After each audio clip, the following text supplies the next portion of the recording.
Hello everyone, welcome to Words and Wonders. Today I will be reading the 71st chapter of the Grimm's Fairytale series, How 6 Men Got On in the World. Please like and subscribe if you like what I do here.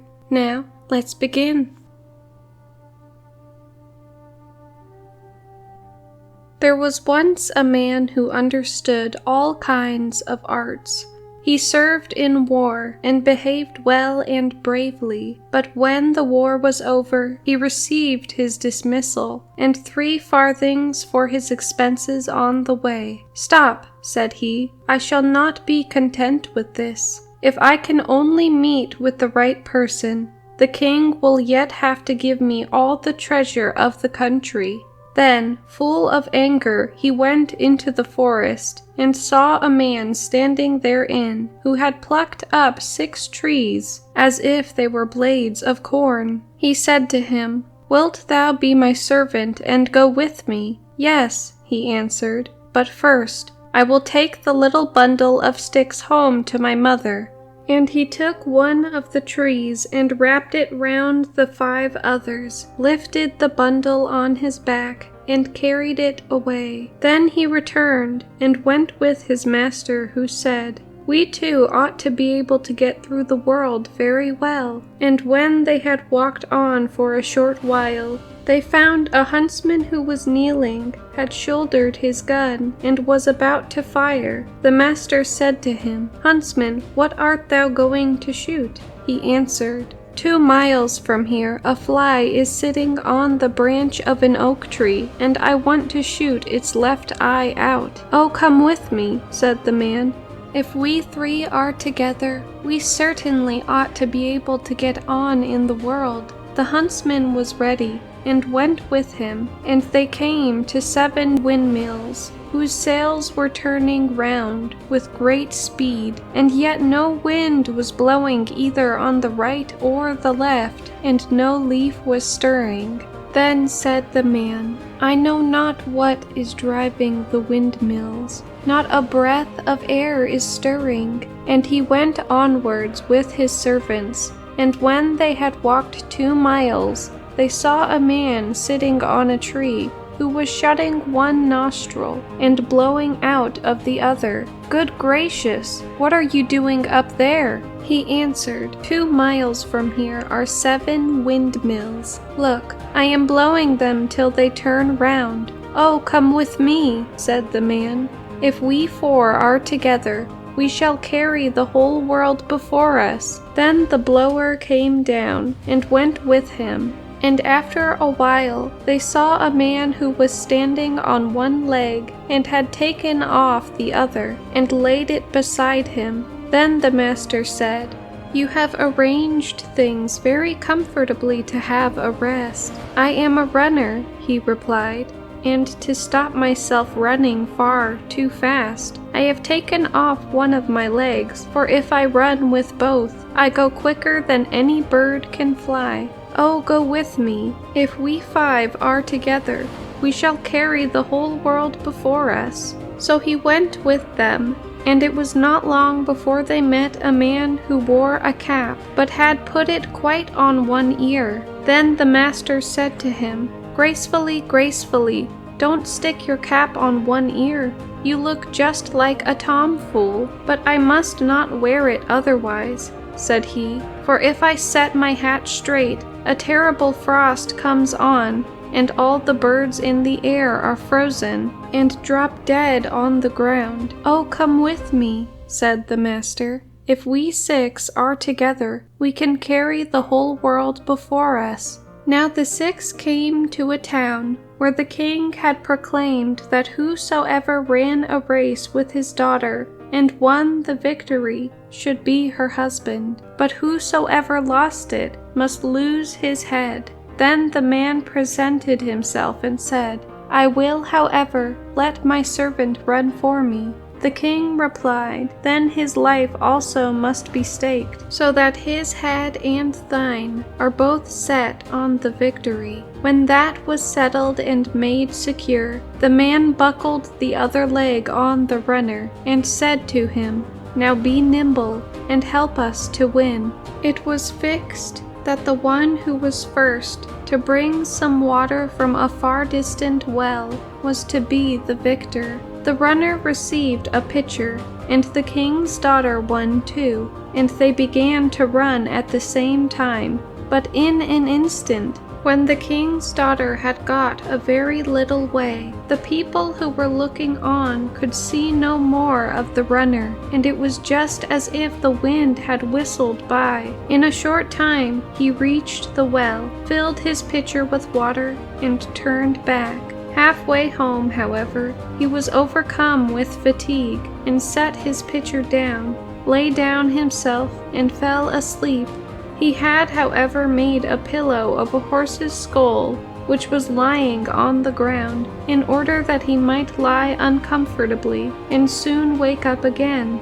In the meantime, the king's daughter, who could also run very well, quite as well as any ordinary mortal can, had reached the well, and was hurrying back with her pitcher full of water. And when she saw the runner lying there asleep, she was glad and said, "My enemy is delivered over into my hands," emptied his pitcher, and ran on. And now all would have been lost if by good luck the huntsman had not been standing at the top of the castle, and had not seen everything with his sharp eyes. Then said he, "The king's daughter shall still not prevail against us." And he loaded his gun, and shot so cleverly that he shot the horse's skull away from under the runner's head without hurting him. Then the runner awoke, leapt up, and saw that his pitcher was empty, and that the king's daughter was already far in advance.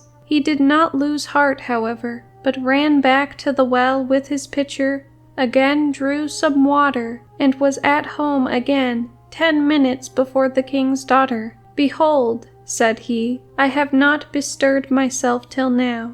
It did not deserve to be called running before, but it pained the king, and still more his daughter, that she should be carried off by a common disbanded soldier like that. So they took counsel with each other how to get rid of him and his companions. Then said the king to her, "I have thought of a way. Don't be afraid. They shall not come back again." And he said to them, "You shall now be merry together, and eat and drink." And he conducted them to a room which had a floor of iron, and the doors also were of iron, and the windows were guarded with iron bars. There was a table in the room covered with delicious food, and the king said to them, "Go in and enjoy yourselves." And when they were inside, he ordered the doors to be shut and bolted. Then he sent for the cook, and commanded him to make a fire under the room until the iron became red hot. This the cook did, and the 6 who were sitting at the table began to feel quite warm, and they thought the heat was caused by the food. But as it became still greater, and they wanted to get out, and found that the doors and windows were bolted, they became aware that the king must have had an evil intention, and wanted to suffocate them. "He shall not succeed, however," said the one with the cap. "I will cause a frost to come, before which the fire shall be ashamed and creep away." Then he put his cap on straight, and immediately there came such a frost that all the heat disappeared, and the food on the dishes began to freeze. When an hour or 2 had passed by, and the king believed that they had perished in the heat, he had the doors opened to behold them himself. But when the doors were opened, all 6 were standing there, alive and well, and said that they should very much like to get out to warm themselves, for the very food was fast frozen to the dishes with the cold.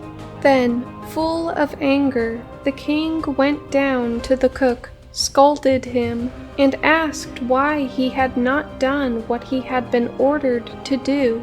But the cook replied, "There is heat enough there, just look yourself." Then the king saw that a fierce fire was burning under the iron room, and perceived that there was no getting the better of the 6 in this way. Again the king considered how to get rid of his unpleasant guests, and caused their chief to be brought, and said, "If thou wilt take gold, and renounce my daughter, thou shalt have as much as thou wilt." "Oh yes, Lord King," he answered. "Give me as much as my servant can carry, and I will not ask for your daughter." On this the king was satisfied, and the other continued, "In 14 days I will come and fetch it." Thereupon he summoned together all the tailors in the whole kingdom, and they were to sit for 14 days, and sew a sack. And when it was ready, the strong one who could tear up trees had to take it on his back and go with it to the king. Then said the king, "Who can the strongest fellow be who is carrying a bundle of linen on his back that is as big as a house?" And he was alarmed and said, "What a lot of gold he can carry away." Then he commanded a ton of gold to be brought. It took 16 of his strongest men to carry it, but the strong one snatched it up in one hand, put it in his sack, and said, "Why don't you bring me more at the same time? That hardly covers the bottom." Then, little by little, the king caused all his treasure to be brought thither, and the strong one pushed it into the sack, and still the sack was not half full with it. "Bring more," cried he, "these few crumbs don't fill it." Then 7,000 carts with gold had to be gathered together in the whole kingdom, and the strong one thrust them and the oxen harnessed to them into his sack. "I will examine it no longer," said he, "but will just take what comes, so long as the sack is but full." When all that was inside, there was still room for a great deal more. Then he said, "I will just make an end of the thing. People do sometimes tie up a sack even when it is not full." So he took it on his back and went away with his comrades. When the king now saw how one single man was carrying away the entire wealth of the country, he became enraged, and bade his horsemen mount and pursue the 6, and ordered them to take the sack away from the strong one. 2 regiments speedily overtook the 6, and called out, "You are prisoners! Put down the sack with the gold, or you will all be cut to pieces." "What say you," cried the blower, "that we are prisoners? Rather than that should happen, all of you shall dance about in the air." And he closed one nostril, and with the other blew on the 2 regiments. Then they were driven away from each other, and carried into the blue sky over all the mountains, one here, the other there. One sergeant cried for mercy. He had 9 wounds, and was a brave fellow who did not deserve ill treatment. The blower stopped a little, so that he came down without injury, and then the blower said to him, "Now go home to thy king, and tell him he had better send some more horsemen, and I will blow them all into the air." When the king was informed of this, he said, "Let the rascals go. They have the best of it." Then the 6 conveyed the riches home, divided it amongst them, and lived in content until their death.